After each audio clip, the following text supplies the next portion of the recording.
Hi guys, I know I've done rugby videos quite a bit lately, but this one is going to be my review of Star Wars Episode 9, The Rise of Skywalker. It's not going to be a particularly long video, but I'm just going to say what I thought of the new Star Wars film, and what I liked, what I disliked about it, how I feel about Star Wars after it, and we'll see how we go.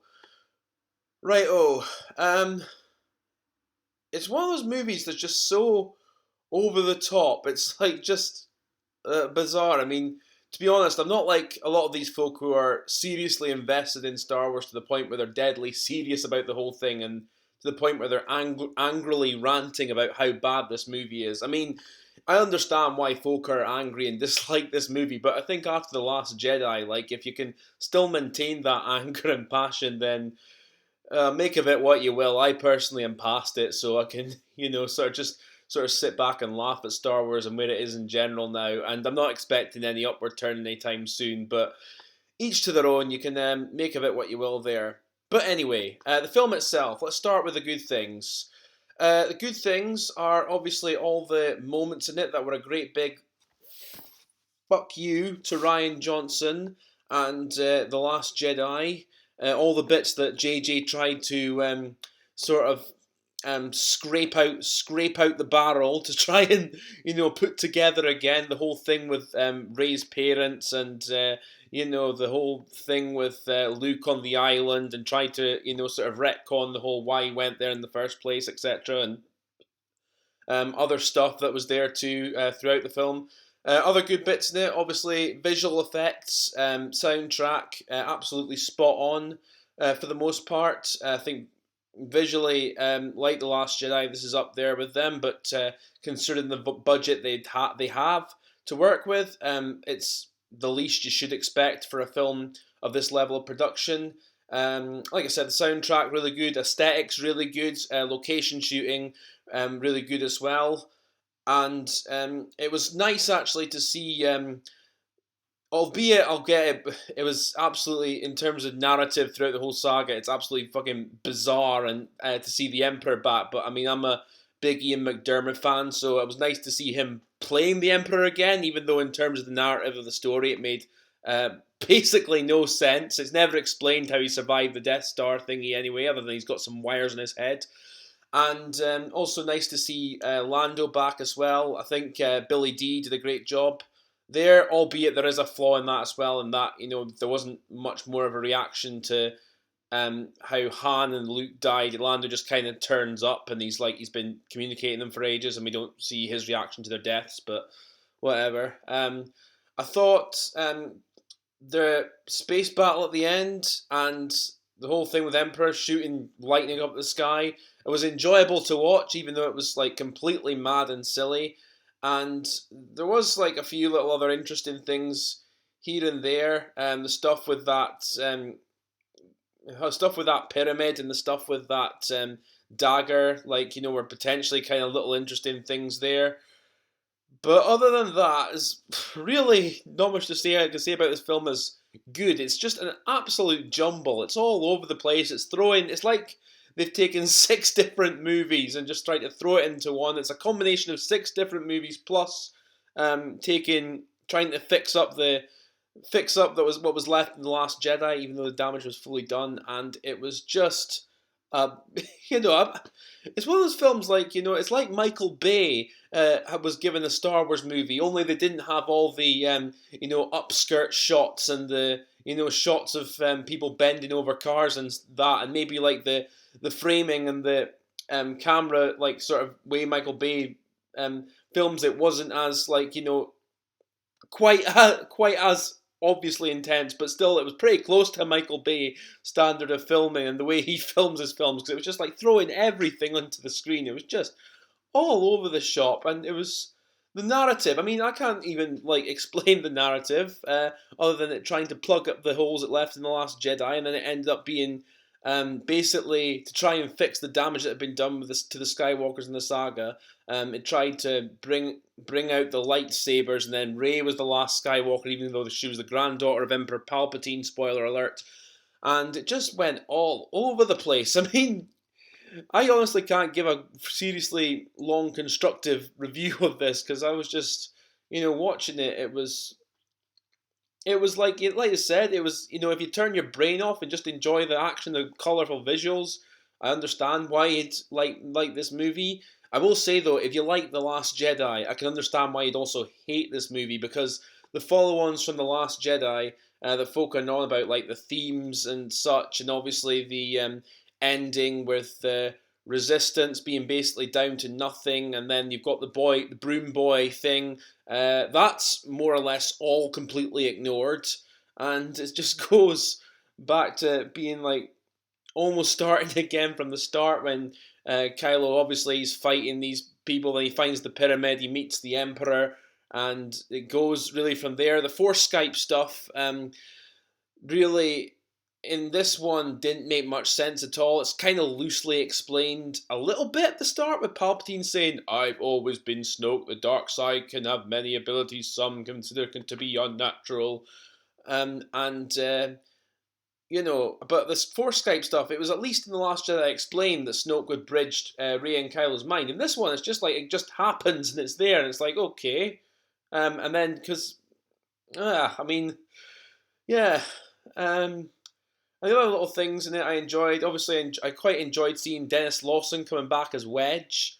Because apparently the rest of the Rebel Alliance, well, the Resistance, the First Order, were fighting this thing where, far away, they were still alive somewhere else in the galaxy. And yeah, obviously they only turn up for the final battle pretty much in this whole trilogy.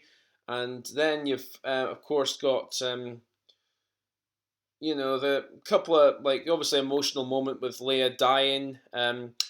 But mainly with Carrie Fisher. Ray is still as much of a vanilla Mary Sue as ever.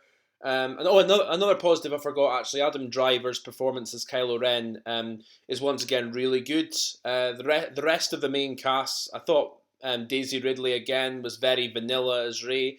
Oscar Isaacs, pardon me, did his best as Poe, but Poe in this one was just, he's just kind of rubbish. He didn't really do anything. Same with Finn, and John Boyega wasn't as good as Finn as he has been in the previous two movies, I think. And both those characters, Poe and Finn, had a lot of potential after the start of Force Awakens, and this one they're just kind of there throughout the film. They don't really do anything, and yeah, obviously the old cast, like it was a bit weird with Leia there, obviously with Carrie Fisher dying, and like there was a lot of stuff that was filmed there where it was clearly CGI, and then there was other bits where it was her, and it was just kind of a bit strange to watch, but also like obviously sad when she died, obviously because it's Leia, and then the whole fake out thing with Chewie dies and he's still alive thing.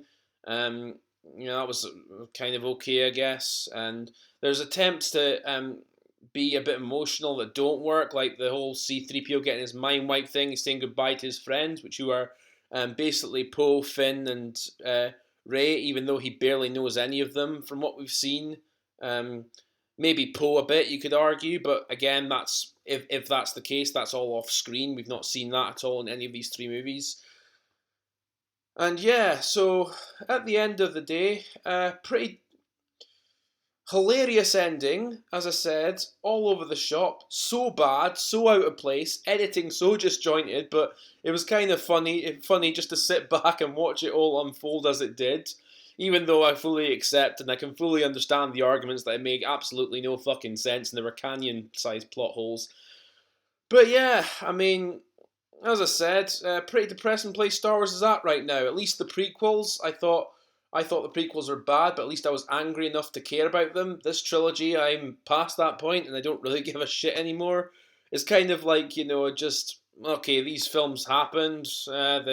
They're not meaningful to me at all. To me, the Star Wars saga ended at Return of the Jedi, and anything after that was either in EU canon or I prefer to leave it to my imagination. I think the same with the prequels. Actually, I mean, I wrote my own prequel stories, and I prefer to see them as my own stories from my imagination rather than what we got on screen. And folk are entitled to disagree, but that's what I think. So going forward, obviously, I know there's still folk who like The Mandalorian. There's the Obi-Wan movie to come out. I'm not terribly excited for it. Mandalorian, I've only kept up with a couple of episodes, but I've kind of gone off it a bit. I'm not really bothered by it. And I don't know. I'll probably end up seeing the Obi-Wan movie, but I'm really, my investment with it is like pretty much zero. I'm interested in Star Wars right now. In terms of where they go, is pretty much zero. I mean, I have a much better time just laughing at how much Disney and Kathleen Kennedy have fucked up with it, rather than drooling in self pity. I mean, like I said, if you're upset with these movies, I'm fully understanding. I'm not knocking you for that. If you're a passionate fan, sort of I understand why you'd be angry and upset, but it's at the point now where you think, okay, like let's just what can you do? It's out of our control. If you're really that upset, just like don't pay money to see these movies. Don't buy the merchandise, and like make your frustrations know through your wallet.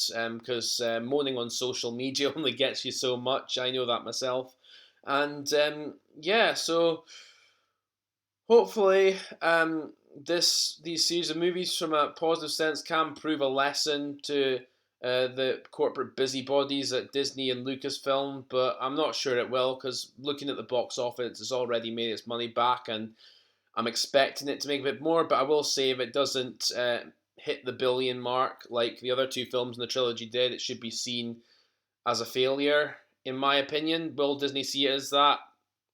We'll see, but will they fire Kathleen Kennedy before her contract ends in 2021? Probably not, to be honest. But that's where we're at right now. I mean, the whole, obviously, political correctness, feminist, SJW, woke, all that, whatever you want to call it, stuff. I don't want to just pick on Star Wars for going down that road, because the vast majority of Hollywood's like that right now, and it's quite frustrating to watch that, sort of identity politics and those sort of opinions are overriding potentially good stories and good movies. And to be honest, the vast majority of fans of any movie you speak to, they don't care about someone's skin color. They don't care about sort of whether they're gay, single, whatever. They're more interested in actually just seeing a good story with relatable characters, and they can just go and sit back and enjoy. And if there happens to be like a lesbian or a gay romance in there, I mean, in Rise of Skywalker, there was obviously a lesbian kiss near the end, which was fine with. But so if that happens as part of the narrative, and the majority of audiences would be fine with it. But if it's just being forced there for the sake of diversity, it doesn't work so well. So yeah, that's basically all I'm saying. If you like this movie, hats off to you, and you're still invested in Star Wars, also hats off to you. I'm kind of, the ship has sailed for me. Star Wars is the original trilogy, and the rest I'd rather leave it to my imagination or the EU books and games, which I love as well. So that's all I've really got to say, guys. Thank you for sticking around and listening to me here. And hopefully, coming towards the Six Nations, I'll do more rugby videos. I might do more film videos, just depending how I feel. I always just go with what I'm feeling, if I've got something to say on this channel. So hope you like what I had to say. Take care, and I'll catch you later on.